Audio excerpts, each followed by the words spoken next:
Shalom, Om Swastiastu, Namo Buddhaya. Salam Kebajikan. Perkenalkan, kami dari kelompok 2 yang pada video kali ini akan membahas terkait doktrin-doktrin hukum perusahaan. Sebelumnya, perkenalkan, nama saya Mafluhatul Nur Alvina dengan NIM belakang 0.6. Perkenalkan, nama saya Denaura Mahardika dengan 3 NIM akhir 481. Perkenalkan, nama saya Dari dengan NIM akhir 576. Perkenalkan, nama saya Wawan Dito Kamal dengan NIM terakhir 086. Perkenalkan, nama saya Muhammad Nofal Maulana dengan NIM akhir 474. Jadi teman-teman, hukum perusahaan merupakan cabang dari hukum privat yang mengatur tentang pendirian, pengelolaan, dan pembubaran badan usaha berbentuk perseroan terbatas maupun bentuk badan hukum lainnya. Dalam prakteknya, hukum perusahaan tidak hanya diatur dalam peraturan perundang-undangan, tetapi juga berkembang melalui doktrin-doktrin hukum yang menjadi pedoman dalam menyelesaikan persoalan korporasi. Baik teman-teman, kemudian di sini saya akan menjelaskan doktrin yang pertama, yaitu fiduciary duty. Fiduciary duty adalah kewajiban hukum yang melekat pada direksi, komisaris, atau pihak-pihak yang mengelola perusahaan untuk bertindak secara jujur, loyal, dan penuh kehati-hatian dalam kepentingan terbaik perusahaan. Di Indonesia sendiri, prinsip ini tersebut dalam Undang-Undang Nomor 40 Tahun 2007 tentang perseroan terbatas. Terkhususnya pada pasal 97 UU direksi wajib menjalankan tugasnya dengan etikat baik dan penuh tanggung jawab. Kemudian untuk jenis-jenis fiduciary duty, yang pertama adalah duty of loyalty atau kewajiban loyalitas, yang pengurusnya harus menghindari konflik kepentingan, tidak menggunakan posisi atau informasi dalam perusahaan untuk keuntungan pribadi. Kemudian yang kedua, duty of care atau kewajiban kehati-hatian. Dalam hal ini, pengurus harus mengambil keputusan bisnis secara rasional berdasarkan informasi yang memadai dan bertindak dengan standar kehati-hatian yang wajar, layaknya orang awam yang cakap. Selanjutnya, saya akan menjelaskan mengenai Business Judgment Rule. Business Judgment Rule atau BJR adalah doktrin hukum yang melindungi direksi dari tanggung jawab hukum atas keputusan bisnis yang merugikan perusahaan, selama keputusan tersebut diambil dengan iktikat baik, kehati-hatian, dan tidak melanggar hukum. Ada beberapa unsur yang perlu diperhatikan dalam BJR itu sendiri. Yang pertama, keputusan diambil dengan iktikat baik dan penuh tanggung jawab. Yang kedua, tidak ada benturan kepentingan pribadi. Yang ketiga, dibuat berdasarkan informasi yang memadai. Serta yang terakhir, termasuk ke dalam kewenangan bisnis perusahaan. Landasan hukum yang dipakai untuk BJR sendiri terdapat di pasal 97 ayat 5 UU PT yang berbunyi, anggota direksi tidak bertanggung jawab atas kerugian perseroan apabila dapat membuktikan A. Kerugian tersebut bukan karena kesalahan atau kelalaiannya, B. Telah melakukan kepengurusan dengan iktikat baik dan kehati-hatian, C. Tidak terdapat benturan kepentingan, dan D. Telah mengambil tindakan untuk mencegah timbul atau meluasnya suatu kerugian tersebut.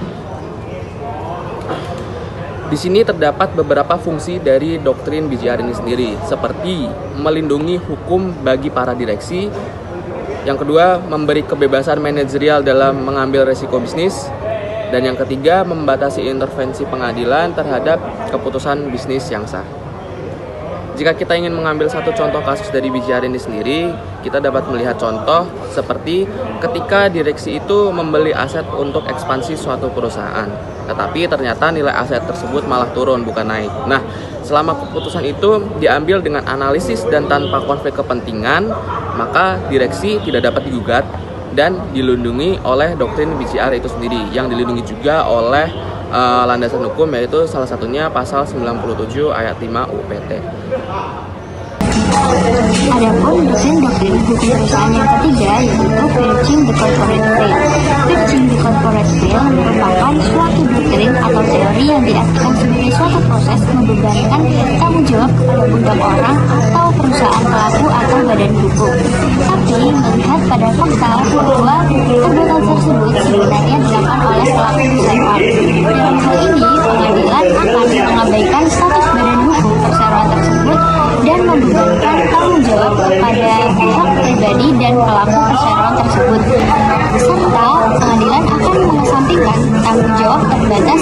Menurut Black's Law Dictionary, doktrin ini digunakan saat seseorang melakukan sesuatu hal yang tidak boleh dilakukan atau tidak melakukan sesuatu hal yang seharusnya dilakukan, sehingga pengadilan dapat menembus tirai hukum dan meminta pertanggungjawaban secara pribadi.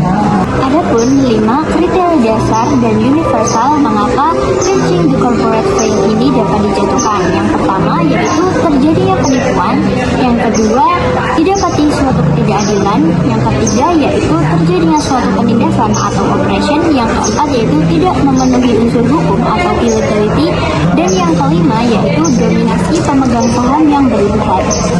Selanjutnya pengertian ultra vires. Ultra vires berasal dari bahasa Latin yang berasal melampaui kekuasaan atau di luar kewenangan.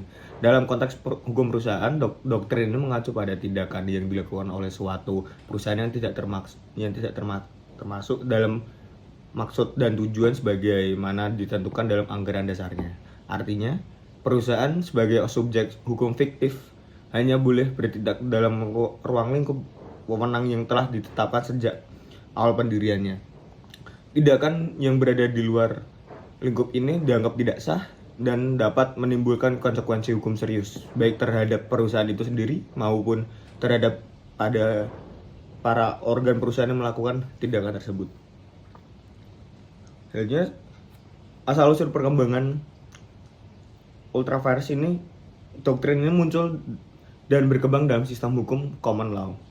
Khusus di Inggris, salah satu putusan klasik yang melahirkan memformulasikan doktrin ultra vires dalam perkara Absbury Railway Carriage and Iron Co. Ltd. Ritchie pada tahun 1875.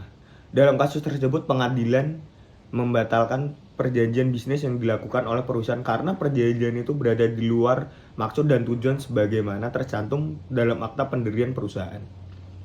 Putusan ini menjadi tonggak sejarah penting karena mengukuhkan prinsip bahwa anggaran dasar bukan sekadar formalitas, melainkan juga pembatas kewenangan substantif yang wajib dipatuhi. Perkembangan selanjutnya menunjukkan bahwa doktrin ini mulai direvisi atau dibatasi penerapannya, terutama karena dianggap terlalu kaku dan tidak sesuai dengan dinamika usaha modern. Jadi untuk tujuan penerapan doktrin ultra vires, tujuan utama ini adalah untuk memberikan batasan hukum yang jelas yang terhadap ruang lingkup tindakan berusaha. Dengan adanya pembatasan ini, pemegang saham dapat mengetahui bahwa perusahaan tidak akan bergerak ke arah yang usaha yang tidak disetujui. Kedua, kreditur dapat merasa aman bahwa perusahaan tidak akan melakukan investasi atau kegiatan berisiko tinggi di luar kerangka usaha. Direksi atau organ perusahaan tidak sewenang-wenang atau menyalahgunakan kekuasaan atas nama perusahaan. Jadi doktrin ini berfungsi sebagai alat pengendalian pelindungan hukum terhadap pihak-pihak yang memiliki hubungan hukum dengan perusahaan. Oke, doktrin yang terakhir adalah doktrin derivative action. Apa sih derivative action? Derivative action adalah gugatan yang dilakukan oleh pemegang saham terhadap komisaris ataupun direksi perusahaan atau perseroan karena telah merugikan perseroan atau perusahaan. Dasar hukum dari derivative action diatur pada Undang-Undang Nomor 40 Tahun 2007 tentang perseroan terbatas atau UPT, pasal 97 ayat 6 dan juga pasal 114 ayat 6. Tujuan daripada dasar hukum ini adalah untuk menjamin tanggung jawab pengurus, terutama komisaris dan juga atau direksi terhadap kerugian perusahaan. Syarat-syarat pengajuan derivative action itu yang pertama adanya pemegang saham yang dengan minimal 1/10 dari total saham. Selanjutnya dapat membuktikan atau pengaju itu dapat membuktikan bahwa direksi atau komisaris telah melakukan sebuah perbuatan yang merugikan perusahaan atau perseroan. Dan juga yang terakhir itu gugatan harus diajukan kepada pengadilan. Contoh kasusnya itu adalah jika sebuah direksi melakukan atau komisaris melakukan penyalahgunaan dana yang tadinya harusnya dialirkan kepada atau untuk keuntungan perusahaan, tetapi malah digunakan untuk kepentingan pribadi.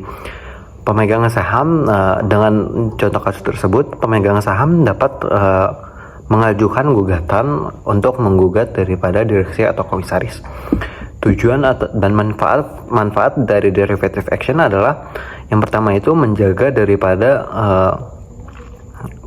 integritas ataupun transparansi daripada keuangan antara pemegang saham dan juga direksi ataupun komisaris, dan juga melindungi dari pemegang saham baik daripada pemegang saham minoritas ataupun yang mayoritasnya.